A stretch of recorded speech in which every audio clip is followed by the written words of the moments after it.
Defense wins championships. We know this. The Eagles have an insanely good defense. And they also have an insanely good player on the offensive side of the ball. His name is Saquon. Saquon Barkley. 205 rushing yards in this game. Insanity. Utter insanity. Right? 205 rushing yards, 27 receiving yards.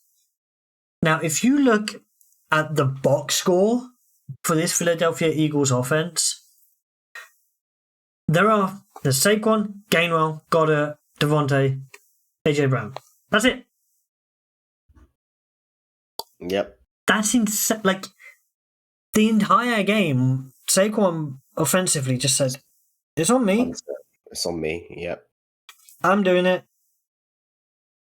You don't need to worry. And that's how it's going to be. 100%. And then when you look at the defensive side of the ball, they forced the fumble on Kyren Williams. Kyren Williams has got a problem now. Yep. In key games, he's got a fumbling issue. Yep. It's going to happen. You just hope it doesn't happen at a pivotal moment. Hopefully he fumbles at the first snap and then it's nothing too crazy. You don't want that happening late game. Saquon Barkley had more rushing yards than Jalen Hurts threw for. Like that's not surprising though. That's not surprising, but it's very rare that a running back has rushes for more yards than a QB throws for the entire game. Considering it was a snow game, the elements were inclement in this, so we understood that they were going to run the ball first and foremost. So maybe Jalen Hurts wasn't put in the position to make those throws, but we did a really good job on the offensive side of the ball. We were able to do just enough through the air so that teams would have to sort of respect us, but Saquon did all the rest, like two touchdowns on the ground. 100%, I stand by this. Howie Roseman, once again, has saved this season and has saved the team.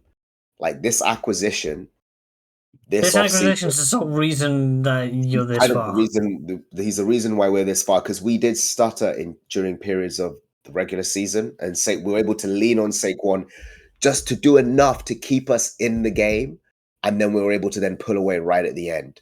So this is probably, in my opinion, the MVP off-season acquisition across the board in terms. I mean, people will argue Derrick Henry, but you're watching how much of an impact Saquon has for our offense. Because do you know what the difference is, right? And I'll explain what the difference is. The Ravens, sometimes they stop running with Derrick. Eagles don't stop running with Saquon. That's the thing. They know who their golden goose is. Yep. Obviously, Ravens have two very capable runners of the football. But you know what I mean by this is that 26 carries in this one. You look at, from the Rams' perspective, like Nakua had a lot of targets. He had 14 targets, but only 6 receptions. It was very well covered at times in this one. Yeah. And there were some interesting murmurings coming out of Cooper Kupp, because he doesn't know whether he's going to be at the Rams next year. Yep. I've heard those rumblings. I think it's mainly down to his play, because a lot of people are saying, I mean, I don't think it's his play. He's not being thrown the ball. It's literally being thrown to Nakua, and that's about it. Yeah, I mean, sometimes you hate to see it, but maybe this is the organization. Because let's be honest, like at this point, having Cooper Kupp, you try and scheme him into the offense because you know he can get open, right? But if they're not doing that, is this a case of the organization perhaps trying to move on? He'll be 32 to start the next season. But he doesn't look like physically he's done. If you look at the way he plays, physically he's not done. He's got the same attributes he's always had. It's just they're looking to a different guy. And now I'll give the example, Will, before you come in. Bengals, they have 2 great receivers on their team, right? they still throw to both. There were times towards the end of this season, Kupp, it felt like he was completely ignored. And that's not what you do to your star receiver. That basically got the triple crown a few seasons ago. So that's definitely not what you do. There was a stretch, right? So 49ers, 3 targets, 0 receptions. Jets, 3 targets, 3 receptions. Cardinals, 3 targets, 1 reception. The Vikings, 1 target, 1 reception. And then the game against Philly, obviously, 7 targets, 5 receptions. Because they threw the ball to Nakua 14 times already. You can't throw it to him 25 times. The coverage was too good. It. Yeah, if he's catching it, but when he's going 6 for 14, you're going to have to throw to the other guys. But so I can see how Kupp could potentially end up somewhere else, but I mean, Puka Nakua's in his year. This is year 2 for him, right? Yep. So they've got another 3 years with him, basically playing for free.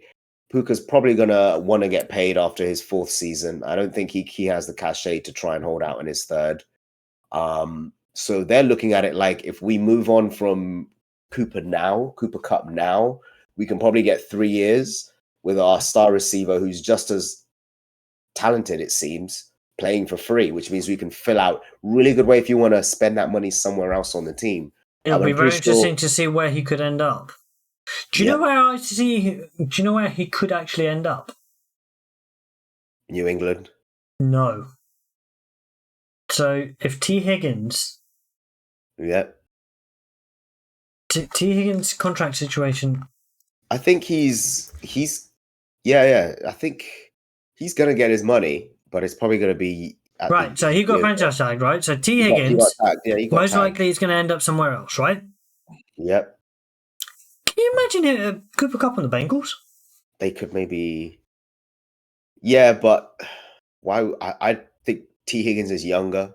It's kind of like... You can't... Generally, it's difficult to pay T and Jamar, 2 receivers as well, because you can have those 2 guys, but you have other needs on your team. I get it. Right? So you bring in a vet.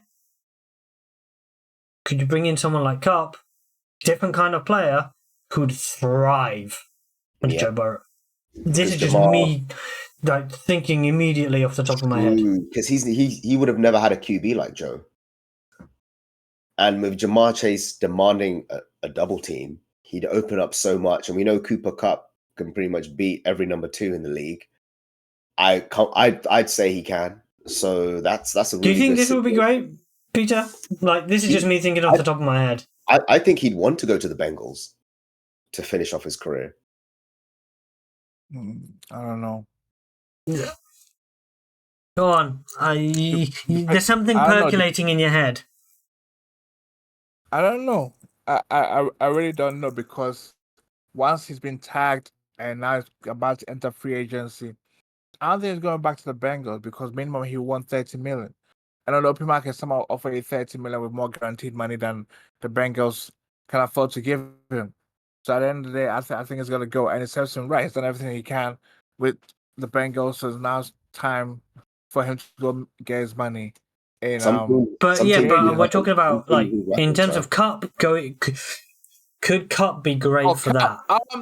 So basically, the translation is this, right? Because obviously he's gone out in his contract. He's not definitely he's got his contract for another 2 more years, but he's gone out now, and it does have a dead cap to it. Look, the translation is this. Basically, he's saying, if McVay and Stafford are staying and they want me, then I'll stay. But if, let's say, Stafford is retiring, trade me out of here. I need to get a call back that can give me the ball. How much is he making per year now? Is it 27, 28? Who, Kupp? Yeah. Because because he was the highest paid wide receiver at some point. So I just want to know, when he signed his deal, how much was... So he had 75. It was a 3 year, $80 million. But he's not going to get that kind of money this time around. So 26.7 million, but he's not getting that. He'll probably ask for a higher signing bonuses, but lower top end. Yeah, but you're going to get. He's not going to get. He's not going to be able to. After having 3 relative down years after that almost MVP season, he's not going to be able to command the numbers that he did. Yeah, but that's not solely for a fault of his own. Like, people can see that they didn't throw him the ball, but he is older, and age usually knocks these numbers down. With regards to like T. Higgins, if we just sort of go off script here, T. Higgins is young, man. He's only 26, and there's a lot of teams that are going to get quarterbacks that are going to need weapons, and teams who have young quarterbacks that need weapons. You know, so like I said, he can kind of pick where he wants to go. I know the Patriots will probably inquire because they're going to need weapons. And he's a proven commodity. The Raiders, depending on where they go, they need weapons. The Giants, depending on who they draft, they need weapons. So T. Higgins, this is all round good because he's going to get his money now. If the Bengals don't want to pay him, you'll have teams that will because they've got a young QB playing for free, so they can afford it. So I can see him basically picking where he wants to go next year. And at 26 years of age, this could almost be like an AJ Brown situation. Not necessarily like he goes to his second team and then he becomes like he was already a number one talent, but if he goes to his second team and then he really becomes the guy, you know, that could be a situation T. Higgins lands in. Hey, well, your Eagles in the NFC Championship game. You've got to be excited, Will. Hey, by the way, watch out for Jalen Carter. He's been balling out in the last game. And you don't leave him unchecked going after the quarterback. What kind of nonsense is that? Man, Jalen Carter has really upped it up. Like, he's really upped it. You know what? I want him to reach out to Aaron Donald, regardless of what happens in this offseason. And that was exactly what I was about to say. He does that. That was exactly what I was about to say. They've got similar kind of body types. He's a little bit taller, and he's a little bit thicker. But I think if he reaches out, like if he knuckles down and gets a really good mentor, because Aaron Donald's the type of guy that I guarantee you, even though he's not in the league, he's still working out as though he is. He's that type of guy. It depends though, because I'm wondering if working out from the point of view of like just staying in shape, But here's the thing though, you got to understand. Aaron Donald was 2 inches shorter than Carter, right? He was literally 6 feet, 300 pounds with abs. But Aaron Donald realized that he had to build his body like that because of how short he was. That actually being short as a defensive tackle, in a way, I kind of feel like it helped Aaron Donald in the sense that he always was going to win the leverage with the offensive lineman. Always had leverage. He's lower to the ground, so he's always going to win the leverage battles. But I like what you're saying. He should reach out for Aaron Donald because Carr has the potential to be Aaron Donald, but he has to show it on the field. Like Aaron Donald was like consistent, you know. I think the thing is, it's rookie. Like, you know, he's in his rookie contract. We're seeing development. Yep, this is kind of who we wanted him to become. It's a curve, right? He's not gonna. He's gonna absolutely. I always say this. Yeah, Aaron Donald was what Ndamukong Suh should have been, but Ndamukong Suh was lazy, and that's why he never fulfilled his potential. Yeah. But hey, well, you know, your Eagles are in the NFC Championship game. They are 1 game away from the big show itself. We're going to talk about the championship games later on in the week, so watch out for those videos. Drop a like on this one.